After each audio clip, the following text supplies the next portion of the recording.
Assalamualaikum warahmatullahi wabarakatuh. Perkenalkan, kami dari kelompok 2A ingin mempresentasikan hasil laporan praktikum kami yang berjudul penentuan amonium klorida dalam obat batuk hitam secara volumetri. Sebelumnya, kami ingin memperkenalkan tim kami terlebih dahulu. Yang pertama ada Ola Navita Atsani, lalu Amalia Nurfazrina, Putri Meliani, dan Meisha Alfa Yunia. Table of contents yang pertama ada tujuan, yang kedua alat dan bahan, yang ketiga prosedur, yang keempat data pengamatan, yang kelima analisis data, dan yang keenam kesimpulan. Tujuan praktikum. Tujuan dari praktikum ini adalah melakukan analisis kuantitatif bahan kimia obat batuk hitam dan menentukan kadar amonium klorida pada sampel obat batuk sirup secara titimetri. Alat dan bahan. Alat yang digunakan adalah neraca analitik, spatula, gelas arloji, pipet tetes, pipet ukur, propipet, batang pengaduk, gelas Becker, gelas ukur, Erlenmeyer, buret, indikator universal, picometer, centrifuge, labu ukur, dan spatula.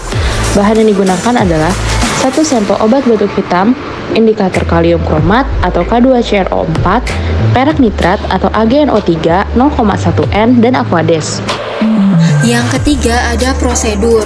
Prosedur yang pertama dilakukan yaitu pembuatan larutan standar AgNO3 0,1N, yaitu sebanyak 4,25 gram perak nitrat atau AgNO3 ditimbang.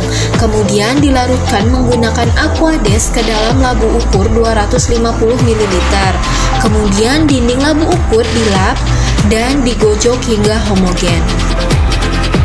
Prosedur yang kedua ada standarisasi larutan AgNO3 0,1N. Sebanyak 0,73 gram NaCl ditimbang, kemudian dilarutkan dengan Aquades ke dalam labu ukur 25 ml. Dinding labu ukur diseka dan digojok hingga homogen. Kemudian sebanyak 5,25 ml larutan dipipet dan dimasukkan ke dalam Erlenmeyer 250 ml. Kemudian ditambahkan 1 ml indikator K2CrO4. Kemudian larutan dititrasi menggunakan larutan standar AgNO3 0,1N hingga terjadi perubahan warna dari kuning menjadi coklat kemerahan. Titrasi diulangi sebanyak 3 kali pengulangan. Prosedur yang ketiga ada uji massa jenis. Yang pertama yaitu piknometer kosong ditimbang dan dicatat beratnya sebagai W atau wadah kosong. Kemudian piknometer diisi dengan Aquades dan dikeringkan bagian yang basah dengan tisu. Kemudian ditimbang dan catat beratnya sebagai W plus A. Piknometer dibersihkan dan dikeringkan. Kemudian piknometer diisi dengan obat hingga penuh. Kemudian ditimbang dan dicatat beratnya sebagai W plus S. Prosedur yang keempat ada penentuan kadar NH4Cl dalam sampel obat. Sebelum penentuan kadar NH4Cl dalam sampel obat dilakukan uji pH terlebih dahulu. Uji keasaman sampel dilakukan dengan menggunakan indikator universal. Kemudian dilanjutkan dengan penentuan kadar NH4Cl dalam sampel obat, yaitu sebanyak 10 gram sampel ditimbang, kemudian dimasukkan ke dalam labu ukur 100 ml. Kemudian diencerkan dengan Aquades hingga dana batas. Larutan disentrifuge selama 15 menit hingga homogen. Kemudian 5 ml larutan sampel diambil, dimasukkan ke dalam Erlenmeyer. Kemudian ditambahkan 10 ml Aquades, digojok hingga homogen. Kemudian larutan ditambahkan indikator K2CrO4 dan larutan dititrasi dengan AgNO3 0,1N. Volume titrasi dicatat. Kemudian titrasi diulangi sebanyak 3 kali. Kadar amonium klorida dalam sampel dihitung. Baik, untuk yang selanjutnya ada data pengamatan. Di sini ada 3 data pengamatan. Yang pertama ada hasil data standarisasi, ada hasil pemeriksaan massa jenis, dan hasil titrasi sampel pada pH 6. Untuk hasil data standarisasi di sini standar yang digunakan hanya 1 dengan 3 kali pengulangan serta rata-rata yang didapat yaitu sebesar 29,7 ml dengan perubahan warna kuning menjadi coklat kemerahan. Lalu untuk hasil pemeriksaan massa jenis, di sini ada massa piknometer kosong dengan berat sebesar 10,2577 gram, massa piknometer plus Aquades yaitu 15,9481 gram, massa piknometer plus sampel yaitu 16,8053. Selanjutnya ada hasil titrasi sampel pada pH 6. Di sini sampel diulang sebanyak 3 kali pengulangan, yaitu dengan rata-rata 1,2 ml dengan perubahan warna kuning menjadi coklat kemerahan. Analisis data. Yang pertama di sini ada penentuan persen NH4Cl.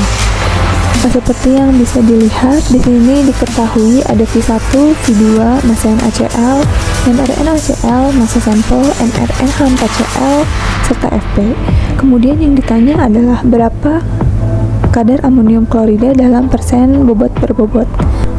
Untuk menjawab berapa kadar amonium kloridanya, yaitu dengan rumus V2 dibagi V1 dikali mNaCl dibagi mRNaCl dikali 25/100 dikali mRNH4Cl dibagi massa sampel dikali faktor pengenceran dan dikali 100, dan didapatkan hasil sebesar 0,40%. Selanjutnya ada penentuan massa jenis. Diketahui di sini ada W plus A dan W plus S. Kemudian ditanya adalah massa jenis. Untuk menjawabnya yaitu dengan rumus massa pikno ditambah sampel dikurangi massa pikno kosong dibagi dengan massa pikno plus air dikurangi massa pikno kosong, dan didapatkan hasil sebesar 1,1506 gram per mililiter. Selanjutnya estimasi ketidakpastian pengukuran. Di sini menggunakan rumus V2 dibagi V1 dikali mNaCl dibagi mRNaCl dikali 25/100 dikali mRNH4Cl dibagi massa sampel dikali faktor pengenceran dan dikali 100%. Untuk diagram tulang ikan, seperti teman-teman bisa lihat, di sini ada beberapa penyumbang ketidakpastian, yaitu mulai dari buret 50 ml, massa NaCl, mRNH4Cl, pipet ukur 5 ml, labu ukur 50 ml, buret 50 ml, mRNaCl, massa sampel, serta labu ukur 25 ml. Yang selanjutnya yaitu ketidakpastian baku. Di dalam ketidakpastian baku ada beberapa poin, yaitu yang pertama ada ketidakpastian buret 50 ml, ketidakpastian labu ukur 25 ml, ketidakpastian labu ukur 50 ml, ketidakpastian pipet ukur 5 ml, ketidakpastian asal massa, ketidakpastian asal molar NaCl, ketidakpastian asal kemurnian, dan yang terakhir ada ketidakpastian gabungan dan diperluas.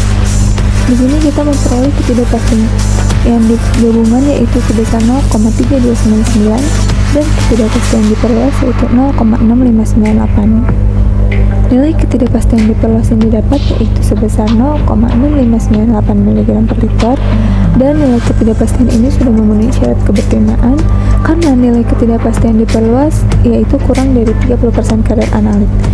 Sedangkan untuk 30% kadar analit yang kita dapatkan adalah sebesar 0,1979 mg per liter. Di mana semakin kecil nilai ketidakpastian, maka semakin baik pula pemeriksaan yang dilakukan. Terakhir ada kesimpulan. Berdasarkan percobaan dengan judul penentuan amonium klorida dalam obat batuk hitam secara titrimetri yang sudah dilakukan, dapat disimpulkan bahwa kandungan senyawa amonium klorida dalam obat batuk dapat dianalisis menggunakan metode titrasi argentometri. Pada percobaan kali ini, metode yang digunakan yaitu metode Mohr. Metode ini digunakan untuk menentukan kadar amonium klorida dalam suasana netral dengan larutan baku perak nitrat disertai penambahan kalium kromat sebagai indikator. Untuk kadar amonium klorida yang didapat sebesar 0,40% dengan nilai massa jenis sebesar 1,1506 gram per mililiter. Untuk nilai ketidakpastian yang didapat yaitu sebesar 0,6598. Disimpulkan bahwa nilai tersebut kurang baik dikarenakan nilai yang diperoleh lebih besar dari kadar analit. Semakin kecil nilai ketidakpastian, maka semakin baik pemeriksaan yang dilakukan. Sekian dari kelompok kami. Wassalamualaikum warahmatullahi wabarakatuh.